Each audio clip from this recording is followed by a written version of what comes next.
Alright, Phil Hunters, it's time to take a look at the second episode of the day, which is My Bloody Valentine.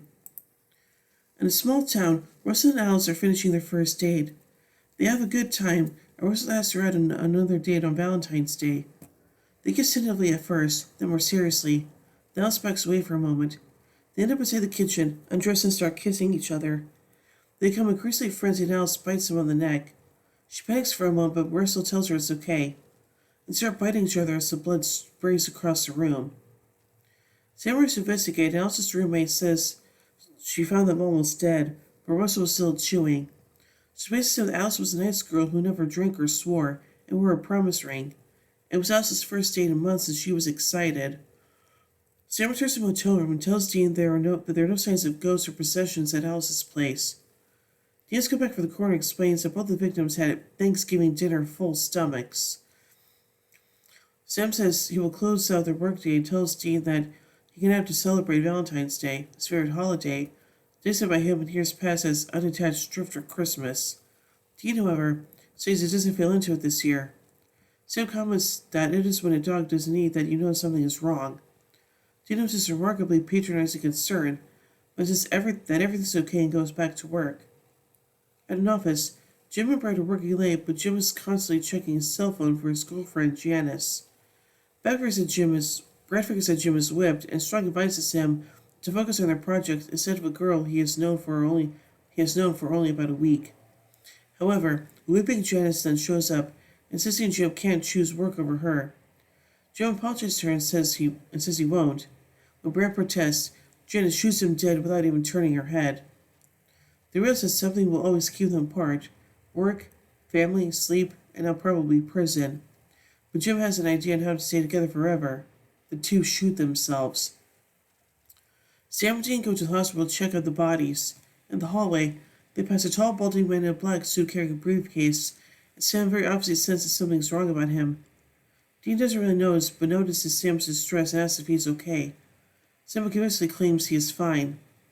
They move the coroner, Dr. Corman, leaves him alone to conduct their investigation.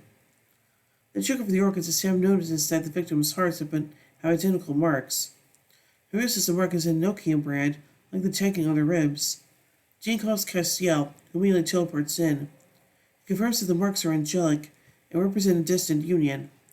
The marks placed there are by Cupid, which is actually a lower order of angel, a cherub. Castiel figures that it's gone rogue and declares that he'll have to kill it before he kills again. The trio go to a singles bar and order food. Castiel explains that Cupid will be drawn there by human reproductive urges, as he stares at the hamburger Dean ordered. Dean goes to take a bite, but then suddenly decides he's not hungry after all. Sam expresses disbelief. Castiel then reaches over and takes 16 plates, says he's not going to eat, and the boys look at him with shock on their faces.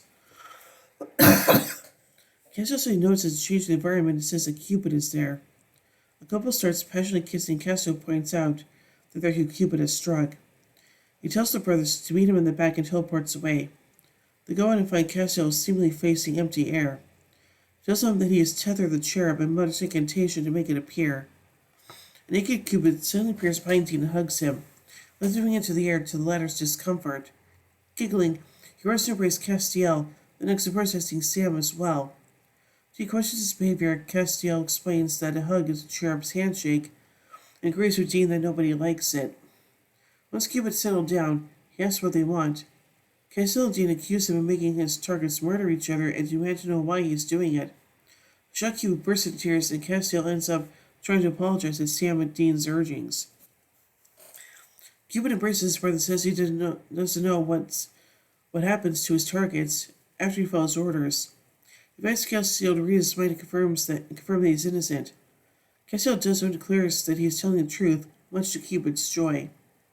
When Dean asks whose orders he was following, Cupid explains that heaven gave him his orders, and that some relationships have a very high priority. He notes that the union of John and Mary Winchester was one of the special assignments, something that surprises the Winchesters. The Cupid says that he wasn't the Cupid that did it, and it was not an easy one, since John and Mary initially couldn't stand each other, but after Cupid worked its magic, the love was born. Dean explains they are both dead. The Cupid apologizes and says the orders were very clear that Sam and Dean needed to be born. When Gleason declares they were the perfect couple when heaven was done with them, Dean's anger boils over and he punches him, to no effect except to upset him again and injure himself, and he teleports away. Sam and Castiel wonder why he would punch a cherub. Dean replies that he punched a dick. Exasperated, Sam and they're finally going to discuss what his problem's been lately, but Dean refuses and storms away. Dr. Corman calls Sam to the morgue to learn of another bizarre death. Mr. Finch, a whale surgery patient who formerly weighed 400 pounds, ate himself to death on a Twinkie binge. The doctor says he blew out the band around his stomach and could no longer swallow. He shoved more Twinkies down his throat with a toilet brush. Dr. Corman, apparently finally affected by this latest suicide, pulls a flask from his lab coat and gulps as Sam looks on. Outside, Sam comes in and tells him that Finch didn't bear the mark of union as the others did. Dean has checked the police blotter and confirmed that there have been 8 suicides and 19 ODs in the last few days. There's something's going on.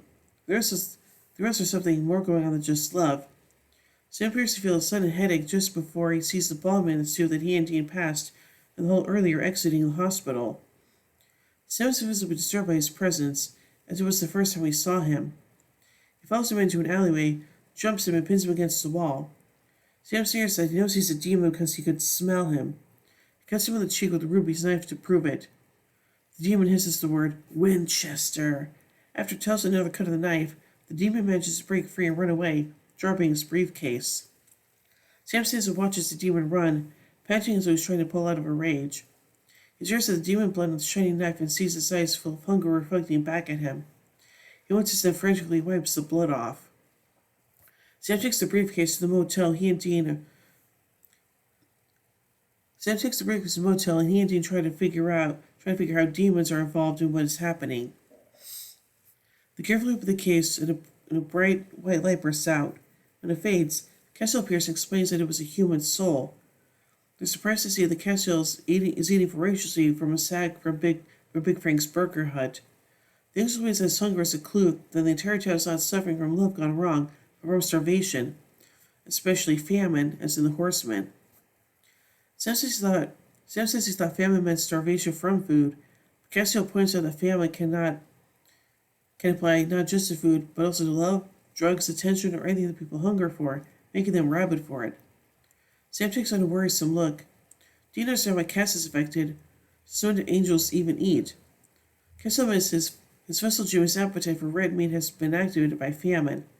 The Castiel takes on a revolutionary tone. And then will come famine, riding on a black steed. He rides on into plenty, and great will be the horseman's hunger, for he is hunger. His hunger will seep out and poison the air. As Castiel speaks, a black Cadillac Escalade pulls up to a Bickerson's restaurant. A second vehicle follows him, and a black-suited team emerges and removes an elderly man from the lead vehicle, placing him in a motorist's wheelchair, secures an oxygen supply to him, and escorts him inside. Once he enters, the patrons inside begin gorging themselves on food, stealing money, eating drugs, heavy petting, etc. Castiel goes on to reveal that Lucifer sent his demons to deliver to famine the souls of those he's infected so he can devour them. The demons are caring for him to ensure he will be ready to march across the land. Dean realizes it was Lester Twinkie Guy Finch's soul in the briefcase. The damage done in the restaurant, lights gather on the corpses. Sam looks up as the briefcase demon arrives and explains that Sam Winchester was at the hospital. The Votney managed to grab Sam's motel key. Famine says, yes, that's good, but where's the soul of the one who loves cream cakes so much? The funeral dean admits that he lost a briefcase holding the soul to Sam and tries to leave to find another. But Famine shows that he's hungry now and pulls the demon's soul out of his vessel and consumes it. Delicious.